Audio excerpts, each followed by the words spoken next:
بسم اللہ الرحمن الرحیم۔ محترم ناظرین، السلام علیکم۔ آج کی اس ویڈیو میں ہم آپ کو حضرت لقمان کے چند واقعات اور داستانیں بیان کریں گے جن میں ہم سب کے لیے سبق اور نصیحت ہے۔ ایک ہوس باز دولت مند شخص کسی چشمے کے کنارے بیٹھا جوئے بازی میں مشغول تھا۔ اس نے مستی کی حالت میں یہ شرط باندھی کہ جو کوئی بھی ہار گیا وہ یا تو اس چشمے کا سارا پانی پیے گا یا اپنی بیوی اور اپنا مال و دولت جیتنے والے کے سپرد کر دے گا۔ کچھ دیر کے بعد وہ دولت مند شخص ہار گیا۔ جیتنے والے شخص نے اس مالدار شخص سے اس کی بیوی اور دولت حوالے کرنے کا مطالبہ کیا۔ وہ اب بہت بڑی مشکل میں پھنس چکا تھا۔ اس نے ایک دن کی مہلت مانگی اور جا کر جناب لقمان سے درخواست کی کہ وہ اسے اس مشکل سے نکالے۔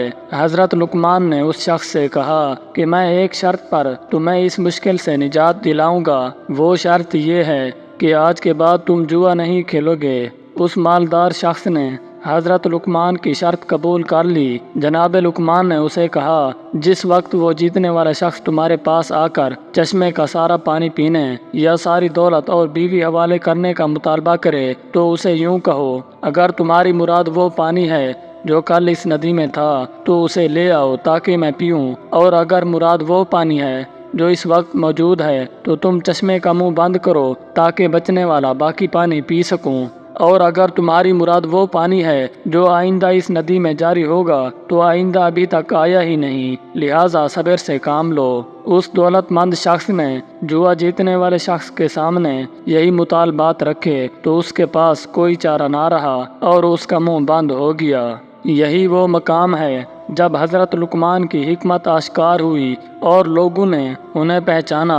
تاریخ انبیاء کے مطابق وہ دولت مند شخص حضرت لقمان کا آقا تھا جس نے 30 مسکال سونے کے عوض حضرت لقمان کو خریدا تھا۔ اس نے اس واقعہ کے بعد جناب لقمان کو آزاد کر دیا تھا۔ ایک دن حضرت لقمان کے ارباب نے ان سے کہا کہ ایک بھیڑ ذبح کرو اور اس کے تمام اعضاء میں سے 2 بہترین اعضاء میرے لیے پکا کر لاؤ۔ حضرت لقمان نے بھیڑ ذبح کی اور اس کی زبان اور اس کا دل نکالا، انہیں پکا کر اپنے ارباب کے سامنے رکھا۔ اگلے دن پھر ارباب نے کہا کہ بھیڑ کے اعضاء میں سے 2 بدترین اعضاء پکا کر لے آؤ۔ حضرت لقمان نے پھر زبان اور دل پکا کر ارباب کی خدمت میں حاضر کر دیے۔ ارباب نے پوچھا، میں نے تمہیں کہا تھا کہ 2 بہترین اعضاء پکا کر لاؤ تو تم زبان اور دل پکا کر لائے، پھر میں نے تم سے بدترین اعضاء کا مطالبہ کیا تو تم پھر دل اور زبان لے کر آئے ہو، اس کی کیا وجہ ہے؟ جناب لقمان نے کہا، اگر یہ دونوں عضو پاک ہوں تو بہترین ہیں اور اگر یہی پلید ہوں تو بدترین ہیں۔ حضرت لقمان کے ارباب کے بہت زیادہ باغات اور غلام تھے۔ جناب لقمان بھی ان غلاموں میں شامل تھے۔ ان کا ارباب سفید رنگ اور خوبصورت غلاموں کو باغات میں پھل وغیرہ توڑنے کے لیے بھیجتا، لیکن جناب لقمان کو سخت اور پست کاموں مثلاً جھاڑو وغیرہ دینے میں لگا دیتا۔ یوں وہ حضرت لقمان کی توہین کرتا، حالانکہ وہ سیرت و کردار اور معرفت میں تمام غلاموں پر فوقیت رکھتے تھے۔ جناب لقمان کے آقا کی یہ غلط روش اس بات کا موجب بنی کہ اس کے غلام بھی حضرت لقمان کو حقیر سمجھنے لگے اور ان کی قدر و قیمت کے قائل نہ تھے، بلکہ بعض اوقات انہیں اذیت پہنچاتے۔ آقا نے ایک موقع پر غلاموں کو باغ میں پھل توڑ کر لانے کے لیے بھیجا۔ وہ باغ میں گئے اور مختلف قسم کے پھل توڑ کر لائے، لیکن آقا کی عدم موجودگی سے فائدہ اٹھاتے ہوئے انہوں نے وہ تمام پھل کھا لیے۔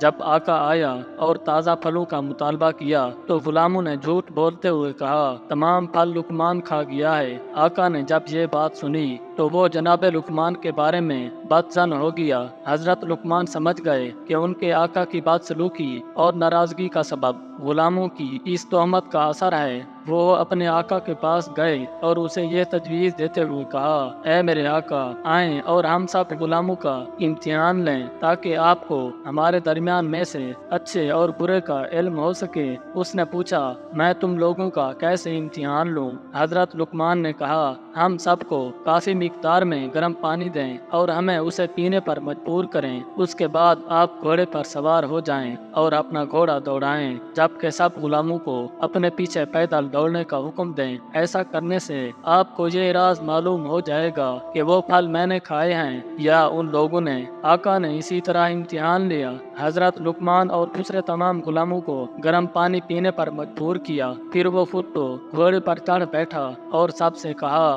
میرے پیچھے پیچھے دوڑو۔ وہ سب ارباب کے پیچھے دوڑنے لگے۔ زیادہ دیر نہ گزری کہ جن غلاموں نے پھل کھائے تھے دوڑنے کی وجہ سے ان کی حالت دگرگوں ہو گئی۔ ان لوگوں نے جو پھل وغیرہ کھائے تھے اس سے انہیں قے ہو گئی۔ یوں آقا سمجھ گیا کہ پھل لقمان نے نہیں بلکہ دوسرے غلاموں نے کھائے ہیں اور لقمان پر تہمت لگائی ہے۔ پس جناب لقمان اپنے آقا کے سامنے سرخ رو ہو گئے اور دوسرے غلاموں کو شرمندگی کا سامنا کرنا پڑا۔ ایک دفعہ حضرت لقمان نے اپنے بیٹے کو نصیحت کرتے ہوئے کہا اے میرے بیٹے، اپنے دل کو لوگوں کی خوشنودی اور ان کی تعریف و تقریب سے وابستہ مت کرو، کیونکہ ایسی کوئی چیز کوشش کے باوجود انسان کے ہاتھ میں نہیں آتی۔ بیٹے نے کہا میں چاہتا ہوں کہ اس بارے میں کوئی عملی نمونہ دیکھوں تاکہ موضوع کو بہتر طور پر سمجھ سکوں۔